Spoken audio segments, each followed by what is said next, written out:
بسم اللہ الرحمن الرحیم۔ السلام علیکم ورحمۃ اللہ وبرکاتہ۔ میں ہوں آپ کا اپنا میزبان حافظ عثمان اور آپ دیکھ رہے ہیں میرا یوٹیوب چینل۔ امید کرتا ہوں میرے دیکھنے والے تمام دوست احباب خوش و خرم ہوں گے، اور میں دعا گو ہوں کہ رب ذوالجلال میرے دیکھنے والوں کو دنیا میں خوشیاں عطا فرمائے۔ معزز سامعین، کیا آپ جانتے ہیں کہ برداشت کس چیز کو کہا جاتا ہے؟ کیا آپ جانتے ہیں کہ صبر کس چیز کا نام ہے؟ کیا آپ کو اس بات کا علم ہے کہ برداشت اور صبر کس انسان کے اندر پایا جاتا ہے؟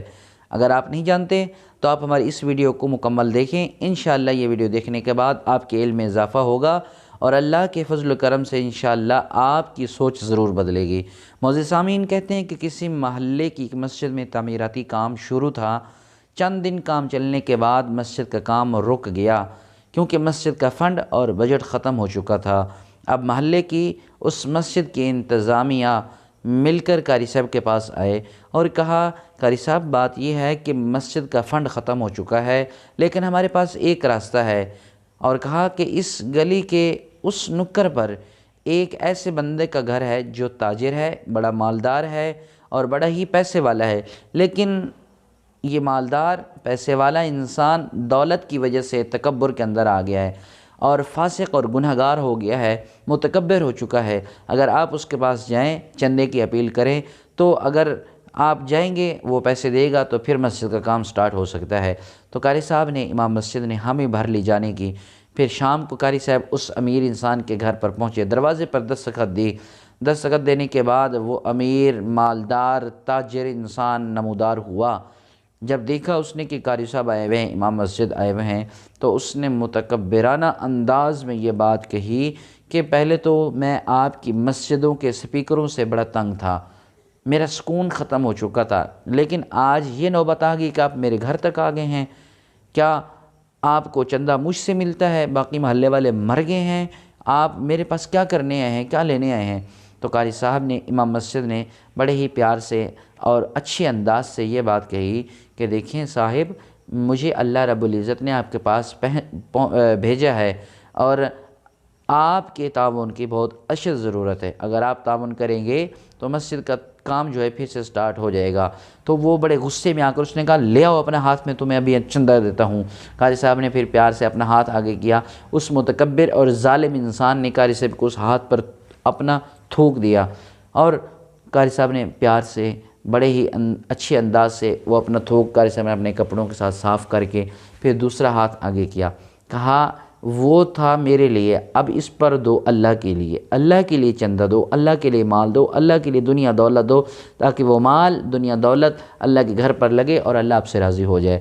پتہ نہیں اس انسان کو کیسے اللہ نے ہدایت دی۔ جب اس نے یہ جملہ سنا تو اس کی آنکھوں سے آنسو جاری ہو گئے، استغفر اللہ کا ذکر اس کی زبان پر جاری ہوا، اور گھبراتے ہوئے، ڈرتے ہوئے، دھیمے لہجے سے، دھیمی آواز سے اس نے کہا، قاری صاحب مجھے معاف فرما دے، آپ کو کتنے پیسوں کی ضرورت ہے؟ قاری صاحب نے کہا، فی الحال ہمیں صرف 3 لاکھ کی ضرورت ہے، 3 لاکھ ہمیں چاہیے مسجد کا کام کروانے کے لیے، اگر اور ضرورت پڑیں گے تو پھر بتا دیں گے۔ اس نے کہا، نہیں، بات یہ ہے کہ مکمل پروجیکٹ جو ہے، جتنا مسجد کا کام شروع ہوا ہے تعمیراتی، اس پر کتنا خرچ آئے گا، ٹوٹل مجھے خرچہ بتاؤ۔ تو قاری صاحب نے کہا، ہمیں مکمل پروجیکٹ کے لیے 8 لاکھ کی ضرورت ہے۔ تو وہ بندہ اندر گیا، وہ مالدار تاجر اور متکبر جس کو اللہ نے ہدایت دی تھی، وہ بندہ اندر گیا اور اندر سے 8 لاکھ کا چیک نکال کر قاری صاحب کے ہاتھ پر تھما دیا۔ قاری صاحب بھی بڑے خوش ہو کر خوشی خوشی واپس لوٹے، مسجد کی انتظامیہ کو 8 لاکھ کا چیک دیا۔ بہرحال یہاں پر ایک بات بڑی قابل غور ہے، وہ یہ ہے کہ جب بھی ہم کام کروائیں، مسجد کی انتظامیہ کو یہ سوچنا چاہیے کہ ہمارے پاس کتنا بجٹ ہے، کتنا ہمارے پاس پیسہ پڑا ہوا ہے، اور ہم کتنا کام کروائیں گے اور اس کے بعد بھی کچھ بجٹ بچے گا یا نہیں بچے گا، یہ تو مسجد کی انتظامیہ کو سوچنا چاہیے۔ لیکن بہرحال چھوڑیں اس بات کو۔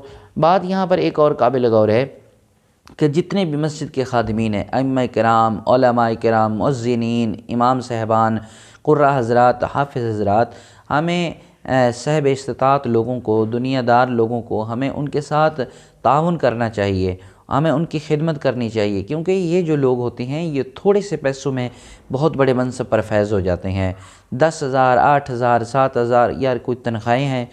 یہ بات یاد رکھ لیں کہ جو امام مسجد ہیں ان کی بھی اخراجات ہوتے ہیں، جو علماء ہیں ان کی بھی اپنی کچھ گھریلو معاملات ہوتے ہیں، ان کی بھی خوشی غمی ہوتی ہے، انہیں بھی کوئی بیماری آ جاتی ہے، ان کے 100 مسائل ہوتی ہیں۔ آپ کے اگر 10-12 ہزار سے اخراجات پورے نہیں ہوتے تو ان کے بھی نہیں ہو سکتے۔ 10-12 ہزار تو آج ایک اکیلے بندے کا بھی خرچہ نہیں ہے بھائی، تو پھر وہ پوری فیملی کو کس طرح چلاتی ہیں، پوری فیملی کو کس طرح وہ ہینڈل کرتے ہیں؟ کبھی آپ نے اس چیز کا اندازہ کیا ہے؟ تو بھائی ان لوگوں کی ہمیں خدمت کرنی چاہیے، کیونکہ میرے نبی علیہ السلام کا فرمان ہے العلماء ورثۃ الانبیاء، یہ جو علماء ہیں، قراء حضرات ہیں، امام مسجد ہیں، یہ کیا ہیں؟ نبیوں کے وارث ہیں۔ علماء جو ہیں وہ کیا ہیں؟ انبیاء کے وارث ہیں۔ اتنے بڑے منصب پر فائز، اتنے بڑے عہدے والے لوگ، ہم ان کی کیا قدر کرتے ہیں؟ ہم ان کو کیا دے رہے ہیں؟ ہم ان کی کتنی قدر کرتے ہیں؟ ہم ان کی کتنی عزت کرتے ہیں؟ کبھی یہ اکیلے بیٹھ کے سوچا کریں، پھر انشاءاللہ آپ کے علم میں بھی بڑا اضافہ ہوگا اور آپ کو سوچ آئے گی کہ ہم کیا کر رہے ہیں ان علماء کے ساتھ۔ بہرحال یہ برداشت، قوت اور یہ صبر اور تحمل، یہ کس کے اندر پایا جاتا ہے؟ یہ ایک عالم کے اندر، حافظ کے اندر، قاری کے اندر پایا جاتا ہے۔ یہ کیوں پایا جاتا ہے؟ صرف اور صرف علم کی وجہ سے۔ علم دین ان لوگوں نے سیکھا ہے، ان لوگوں نے چٹائیوں پر بیٹھ کر نہ گرمی کی پرواہ کی، نہ سردی کی پرواہ کی، نہ دھوپ کی، نہ کھانے کی، نہ پینے کی، نہ اپنے گھر اور عزیز و اقربا کی۔ علم سیکھا ہے، اللہ نے اس علم کی بدولت انہیں برداشت عطا کی، اللہ نے اس علم کی بدولت انہیں صبر عطا کیا، تحمل عطا کیا، ادب احترام دیا، عزت دی، عظمت دی۔ یہ صرف علم کی وجہ سے ہے۔ آپ بھی علم دین ضرور سیکھیں، آپ اپنے بچوں کو علم دین سکھلائیں، کیونکہ اس علم دین کی وجہ سے ان کے اندر ادب پیدا ہوگا، احترام پیدا ہوگا، عزت پیدا ہوگی اور عظمت پیدا ہوگی، ان کو بات کرنے کا طریقہ آئے گا۔ اور یہ بات تو بہت قابل فخر ہے اور قابل غور ہے کہ اگر کسی انسان کے اندر بات کرنے کا سلیقہ ہے، بات کرنے کا اس کو انداز ہے، ادب ہے، احترام ہے، صبر ہے، تحمل ہے، برداشت ہے، تو آگے جو ہوگا نا بندہ، چاہے جتنا بڑا ظالم ہو، کافر ہو، متکبر ہو، جابر ہو، تو وہ بھی یہ عالم دین کی باتیں سن کر موم ہو جائے گا، وہ بھی، اس کا دل بھی نرم ہو جائے گا۔ یہ ہوتا ہے ادب کا فائدہ، یہ ہوتا ہے علم کا فائدہ، یہ برداشت کا فائدہ ہوتا ہے۔ وہ کیا خوب کہا کسی نے یار، طوطے جو ہوتے ہیں نا، وہ مرچیں کھا کر بھی میٹھا بول بولتے ہیں، طوطے مرچیں کھا کر بھی میٹھا بول بولتے ہیں، لیکن انسان پر تو افسوس ہے یار، میٹھا کھا کر بھی کڑوے بول بولتا ہے، میٹھا کھا کر بھی کڑوے بول بولتا ہے، اس کی زبان سے میٹھا کبھی نکلا ہی نہیں ہے۔ ہمیشہ نرم بولیں، نرم لہجہ رکھیں، ٹھنڈے دماغ سے بات کریں، صبر سے، تحمل سے، برداشت سے کام لیں، تو انشاءاللہ اس کا اثر بہت اچھا ہوتا ہے۔ تو میرے دوستو، زندگی کے اندر کبھی بھی کوئی موقع آئے تو کبھی صبر سے کام لے کر دیکھیں، کبھی برداشت سے کام لے کر دیکھیں، کبھی اپنے اندر ادب پیدا کر کے دیکھیں، انشاءاللہ بہت فائدہ ہوگا، ہر معاملات کے اندر فائدہ ہوگا۔